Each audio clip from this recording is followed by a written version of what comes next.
तर तिकडे गडचिरोली जिल्ह्यात सुद्धा मुसळधार पाऊस कोसळलेला आहे आणि या पुरामुळे भामरागड तालुक्यातील 50 पेक्षा अधिक गावांचा संपर्क तुटलेला आहे। गेल्या 24 तासात 12 तालुक्यांमध्ये 82.1 मिलीमीटर पाऊस नोंदवला गेलाय।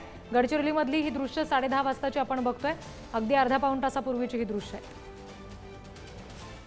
मागील 2 दिवसापासून गडचिरोली जिल्ह्यात हवामान विभागाने ऑरेंज अलर्ट जारी केलेला आहे आणि कालपासून सतत येत असलेल्या पावसामुळे दक्षिण गडचिरोली भागात नागरिकांचे जनजीवन कुठेतरी विस्कळीत होत असल्याचे दिसून येत आहे।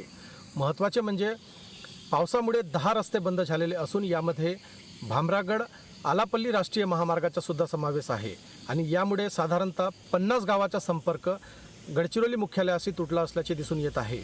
महत्त्वाचे म्हणजे वाढत्या पाण्याच्या ठिकाणी कुणीही जाऊ नये असे आवाहन वेळोवेळी प्रशासनातर्फे करण्यात येत आहे आणि काल रात्रीपासून गडचिरोली शहरात सुद्धा सतत येत असलेल्या पावसामुळे नगरपालिका ही सुद्धा पाण्याखाली गेली असल्याचे दिसून येत आहे आणि यामुळे आज सकाळपासूनच नगरपालिका परिसरातून पाणी काढण्याचे काम युद्ध पातळीवर सुरू असल्याचे दिसून येत आहे। आज सुद्धा गडचिरोली जिल्ह्यात ऑरेंज अलर्ट असल्यामुळे कुणीही वाढत्या पाण्याच्या ठिकाणी जाऊ नये असे आवाहन वेळोवेळी प्रशासनातर्फे करण्यात येत आहे। पुढारी न्यूजसाठी आशिष अग्रवाल, गडचिरोली।